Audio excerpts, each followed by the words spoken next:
Hi everyone, my name is Katie Griffin and I'm a graduate student at East Carolina University.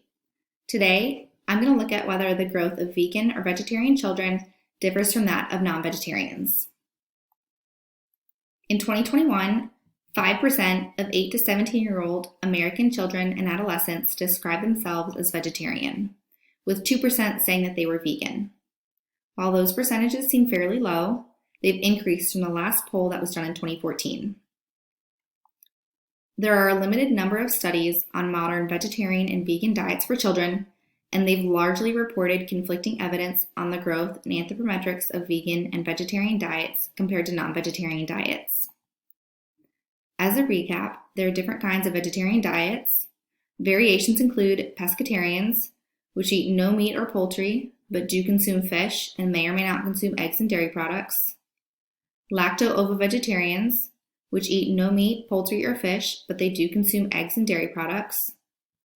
Lacto-vegetarians, which eat no meat, poultry, fish, or eggs, but consume dairy products.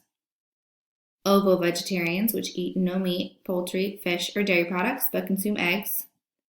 And then we have vegans, which eat no meat, poultry, fish, eggs, dairy, or other animal products, such as gelatin.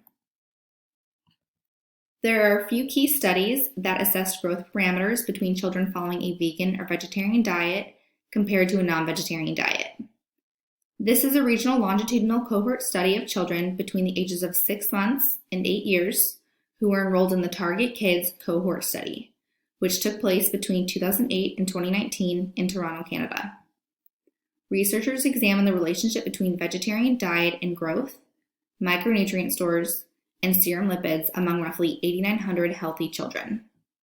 Of the roughly 8,900 children studied, 248 were vegetarian, including 25 vegan at baseline. Each child was followed for an average of 3 years, and over the course of the study, they measured the children's BMI, weight, height, cholesterol, triglycerides, vitamin D, and serum ferritin levels. Here we have the results graphed out for some of the objectives studied. This red line here is the non-vegetarian group. The blue line indicates vegetarian, and the shading you'll see is indicative of the 95% confidence interval. You'll see here in Table A, the BMI growth rate trends were similar between vegetarian and non-vegetarian children at all ages studied. In Table B, again, you'll see similar trends between vegetarian and non-vegetarian children with regard to height. On average, children with a vegetarian diet had a 0.8 lower Z height, which is about 0.3 centimeters shorter for an average 3-year-old child. And Table J shows that vegetarian children had a higher probability of being underweight compared to non-vegetarian children. To summarize the results, there were no significant differences in growth between children following a vegetarian diet compared to non-vegetarian diet. However, children following a vegetarian diet had a slightly higher odds of being underweight compared to those following a non-vegetarian diet. The next study is the Vegetarian and Vegan Children Study, also known as the VECCHI Diet Study. This looked at the overall calorie intake, macronutrient intake, and anthropometrics of 430 vegetarian, vegan, and omnivorous children aged 1 to 3 years old. Dietary intake was assessed using a 3-day diet recall, an online questionnaire that assessed their lifestyle, and anthropometrics such as height and weight that were reported by either the parents or the pediatrician. Here we have the results of the study. In the 3 box plots, Figure A is looking at the weight for height, Figure B is looking at height for age, and Figure C is weight for age Z-scores of vegan, vegetarian, and omnivorous children in the study. So here you've got the vegetarian, the vegan, and omnivorous children. You'll see in all of these that researchers reported no significant differences in median weight for height, height for age, and weight for age Z-scores. This led researchers to conclude that a vegetarian and vegan diet in early childhood can provide the same amount of energy and macronutrients, leading to a normal growth in comparison to omnivorous children. Researchers also noted that their findings assume that a normal childhood development was indicated by anthropometrics being in the normal range. This is in line with other studies among 1 to 3-year-old vegan and vegetarian children, indicating a tendency to be smaller and lighter, slightly below the 50th percentile for the reference in comparison to the standards, and no differences on average compared to omnivorous children. Here we have a review article by Sutter and Bender titled Nutrient Status and Growth in Vegan Children. This literature search was completed in 2020 and yielded 437 publications for review. Despite the title mentioning only vegan children, the authors did actually include vegetarian diets as part of their review as well. And the goal of this review was to analyze existing literature on the health and growth impacts of select macro and micronutrients indirectly relating to vegan or vegetarian diets versus omnivorous diets in children.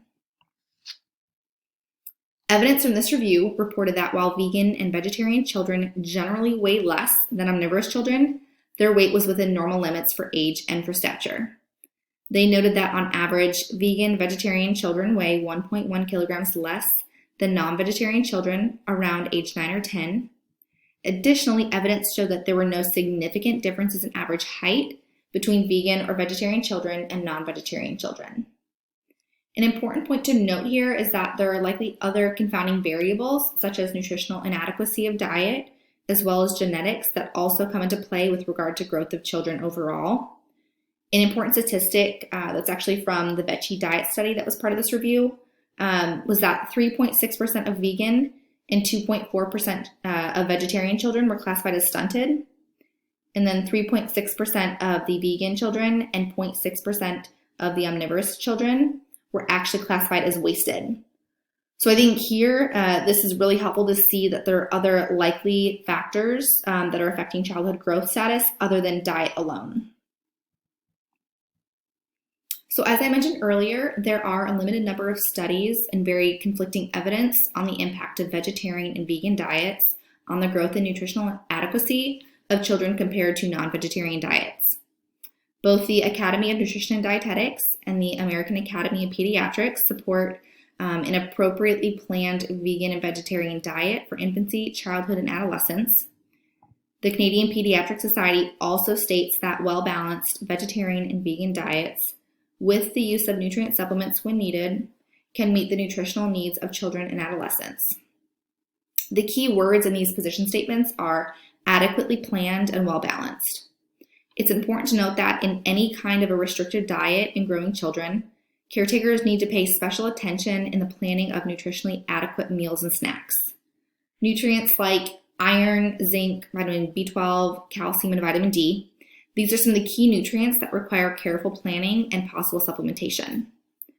Another important factor is regular pediatrician visits and well checks, which are strongly encouraged to ensure that the status of key nutrients and growth are being monitored. So this figure is from VegPlate Jr., which is a vegetarian food guide specifically for dietary planning in infancy, childhood, and adolescence. This includes a wide variety of plant foods such as grains. You've got the protein-rich foods like legumes, nuts, and seeds, fruits and vegetables, and then dairy products and eggs are optional. It's important to carefully choose plant-based fats, consuming good sources of omega-3 fatty acids such as flax seeds, chia seeds, and walnuts. Include good sources of calcium and pay close attention to the status of both vitamins B12 and D, which are highlighted right here in the middle. This is another visual that I found really helpful for parents aiming to properly plan meals for their vegetarian and vegan children. It's similar to the VegPlate Jr. version, but it does have some differences. So the PB3 plate has 3 primary components, each taking up a third of the plate. You've got the fruits and vegetables, the legumes, nuts, and seeds, and the grains and starches. And you've got the vitamin C containing foods in the fruits and vegetables to help with iron absorption. You've got the calcium containing foods in the fruits and vegetables, as well as the legumes, nuts, and seeds. And then you've got the omega-3 rich foods in the legumes, nuts, and seeds, and good source of iron in all of these categories. And fat is in the middle, which can be added to all 3 of the categories. And on the side, you'll see they have optional soy milk, which is a good source of protein, fat, and micronutrients here, as well as the optional supplements as needed. And I've added the reference in the website to access this helpful resource at the bottom here. And with that, I will conclude with one final summary, and that is that based on the existing literature on this topic, there are no significant difference in growth of vegan or vegetarian children compared to that of non-vegetarian children when caretakers plan meals carefully, they use fortified foods, and they supplement critical nutrients. Thank you.